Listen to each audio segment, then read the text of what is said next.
Hello दोस्तों, मैं Pankaj Parmar, writer of मोहब्बत की मजबूरी। आप सभी को अपने इस यूट्यूब चैनल कलम का कलाकार पर स्वागत करता हूं। आज आप सभी के लिए मैं लाया हूं अपने लेखन संग्रह की सबसे चर्चित लघु कथा मजबूर औरत। जी हाँ, मजबूर औरत। कहानी शुरू करने से पहले आप लोगों से एक गुजारिश है कि अगर आपने अभी तक मेरे यूट्यूब चैनल को सब्सक्राइब नहीं किया है तो प्लीज़ सब्सक्राइब कर लें और बेल आइकन को दबा लें ताकि मेरी ऐसी ही मनपसंद कहानी आप तक पहुंचती रहे। तो बिना समय गंवाए आइए शुरू करते हैं आज की यह नई लघु कथा मजबूर औरत। बाहर तेज आंधी तूफान था। रह रह कर मूसलाधार बारिश भी हो रही थी, पर यह आंधी तूफान और बारिश सुषमा के दिल में उमड़ रहे आंधी तूफान से कहीं कम था। उसके हृदय में दुख का इस समय गहरा मझधार था और आंखें बरस बरस कर उसकी चुनरी को गीला कर रहा था। वह तो अपने मायके में ही सही थी, हरे भरे बाग में कलियों की तरह खिलती हुई, बसंती हवाओं में बहती हुई और सावन के झूलों में झूलती हुई। उसे कहाँ रख दिया गया है इस काल कोठरी में, जहाँ सुख शांति और समृद्धि तो दूर, हवाएं भी बमुश्किल से रिस कर आती है। सप्ताह भर पहले ही वह शादी का जोड़ा पहने ससुराल में आई थी, पर आज उसे यह चमकती साड़ी, हाथों का कंगन और माथे का सिंदूर बिल्कुल चुभता हुआ प्रतीत हो रहा था। क्या घर संसार मिला है, जैसे कोई स्वर्ग लोक से सीधा नरक लोक में आ गिरा हो। इतने दिन हो गए हैं पर वह अपने पति से दो टूक बात भी नहीं कर पाई है। उसे देखकर उसका पति ऐसे मुंह मोड़ता है जैसे वह कोई घृणा की वस्तु हो। कमरे में उसका पति जब भी कुछ लेने आता तो ऐसे डरा सामा होता जैसे बिल्ली को देखकर खरगोश डर सहम जाता है। मौका मिलने पर सुषमा जब कभी उससे दो टूक बात करने की कोशिश करती तो वह बच्चों की तरह चिल्ला उठता, छोड़ो छोड़ो, मुझे बाहर जाना है। और सुषमा शोक से तिलमिलाई अपने खाट पर जाकर धम हो जाती। उसके बाद उसका पति कमरे से ऐसे फुर हो जाता जैसे पिंजड़े में बंद पंछी पिंजड़े का दरवाजा अचानक खुलने पर फुर होता है। कभी कभार घर पड़ोस के दो चार जन उसे पकड़कर सुषमा के कमरे में ले आते, फिर उसे वहीं बैठाकर समझाने लगते, यह तुम्हारी पत्नी है, तुम्हें इसी के साथ रहना है, सोना है और बातें करना है। चलो चलो कुछ बातें करके दिखाओ इससे। जैसे वह अबोध हो, अज्ञानी हो या पागल हो। और बुधवार की घटना जिसे याद करके सुषमा का रूह कांप उठता है। उस दिन तो उसके पति ने चाकू से अपनी हाथ की नस काट ली थी। खून के फवारे ऐसे बह निकले थे जैसे पानी का झरना, पर किसी को खास चिंता न हुई थी।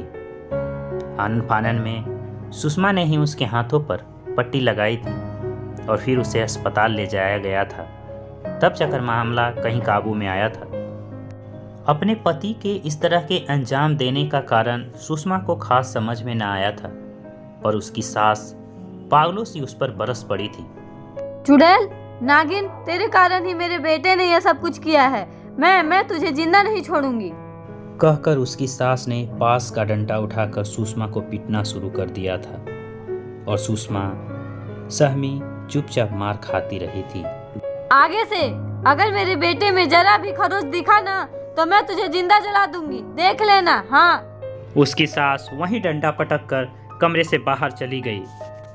अपनी सास द्वारा की गई पिटाई से वह इतनी आहत नहीं हुई थी जितनी आहत वह अपने ऊपर मढ़े इल्जाम से हुई थी। उसका निष्पाप और निष्कलंक मन कल्पित हुए जा रहा था। वह वहीं बैठी बस सिसक सिसक कर रो रही थी। उसका मन इस काल कोठरी से उचट गया था। उसका बस चलता तो कब की भाग गई होती, पर कुछ मर्यादा, संस्कार और मजबूरी उसके पैरों में बेड़ियां डालकर रखा था। बचपन से उसने अलहड़पन और बेफिक्री की जिंदगी जिया था और आज तक किसी का रौब न सहा था।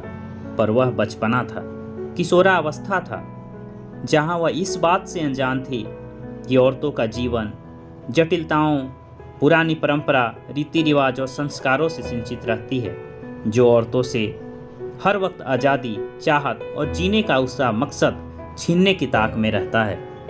इस काल कोठरी में अधिकांश लोग उसे दुखों की दरिया में घसीटने वाले ही मालूम पड़ते थे। हाँ, उसका ससुर जो दमा का रोगी दिन रात खाट पर पड़े खांसता रहता था, वह थोड़ा दिल का जरूर भोला था। उस दिन जब रात को सुषमा अपने ससुर को खाना पहुंचाने गई थी तो अपने आंखों में आंसू लिए बोल रहा था, बेटी, सब तुम्हारी किस्मत का दोष है जो तुम यहाँ आ गई। यह तुम्हारे पति का बचपन का समस्या है। उसका दिमाग थोड़ा ओछ है, इसलिए वह पागलों जैसी हरकतें करता है। सुनकर सुषमा का दिल बैठ गया। क्या उसका पल्लू एक पागल से बांध दिया गया है? यह सोचकर उसका कलेजा मुंह को आ रहा था। उसे आज अनपढ़ होने का बहुत मलाल हो रहा था। वह सोच रही थी कि काश वह भी पढ़ी लिखी होती तो अपना हमसफर देखकर जान समझकर चुनती। पर यह सब तो उसके माँ बाप का कसूर था, जिसने उसके हाथ में कलम की जगह जिम्मेवारियां थमा दिया था। यह सोच सोचकर सुषमा को आज अपने माता पिता पर बड़ा रोष आ रहा था। पर कैसा भी था उसका मायका, इस काल कोठरी की तुलना में वहाँ स्वर्ग की खुशी थी। इसलिए उसने यहाँ से निकल जाने का मन बना लिया था। वह इस काल कोठरी से रिहा होने का मुहमांगा इनाम भगवान को देगी, भले ही भगवान उससे उसे जीवन भर तन्हा, अकेला और विरक्त रहने का इनाम मांग ले। परसों ही रक्षाबंधन के अवसर पर उसका भाई मुन्ना यहाँ आया था अपनी बहन से राखी बंधवाने। अपने बहन की पीड़ा, क्लेश और आंखों में आंसू देखकर वह फपक कर रो पड़ा था।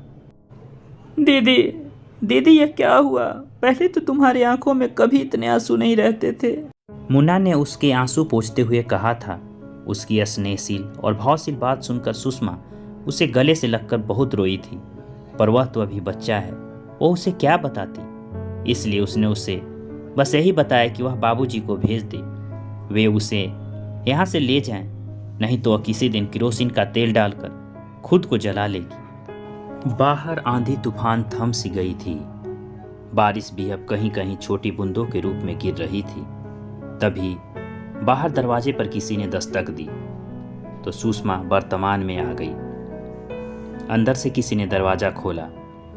अपने बाबूजी की आवाज़ सुनकर सुषमा के रग रग में खुशियों का संचार हो उठा और उसके मन में उठ रही दुख की आंधी तूफान और मूसलाधार बारिश बाहर के वातावरण जैसा स्थिर पड़ गया। शाम हो गई। उसके सास ससुर से आज्ञा लेकर उसके बाबूजी उसे विदा कर ले जाने लगे। वह बैलगाड़ी में बैठी थी और उसके बाबूजी बैल हाँक रहे थे। यह सुषमा के जिंदगी का सबसे खुशी का दिन था, क्योंकि आज वह काल कोठरी से दूर निकल रही थी। उसने अपने मन में खुशियों को दबाते हुए बड़ा विनय भाव से अपने बाबूजी से बोला, बाबूजी, यहाँ फिर वापस ना आऊंगी। फिजूल की बात मत कर, हमारी नाक कट जाएगी। और जो मैं जल मरी तो कौन सी आपकी नाक बच जाएगी? क्यों? क्या हुआ जो तुम्हें मरने की नौबत आ गई? सुनकर वह फूट फूट कर रोने लगी और फिर उस काल कोठरी का सारा वृतांत कह सुनाया। बाबूजी, बाबूजी, मैं माँ की उलाहना सुनूंगी, लोग भगोड़े कहेंगे, बर्दाश्त करूंगी, पर मैं मायके से टस से मस न होऊंगी। सुनते ही उसके बाबूजी की आंखें नम हो उठी। उन्होंने सुषमा की तरफ भावुक स्नेहित नजरों से देखा, जैसे वे कह रहे हों, बेटी, तुम्हें जहाँ रहना है रहो, तुम्हारी खुशी में ही हमारी खुशी है। उसकी आंखों में तैरती इस मृदुल भावनाओं को समझ सुषमा थोड़ी रोती, थोड़ी हंसती, एक बच्ची जैसी बैलों को खेत जोत रहे अपने बाबूजी के गले से लिपट गई। कहानी समाप्त। दोस्तों, आप लोग को मेरी यह कहानी कैसी लगी कमेंट करके ज़रूर बताएं। Thank you. जय हिंद।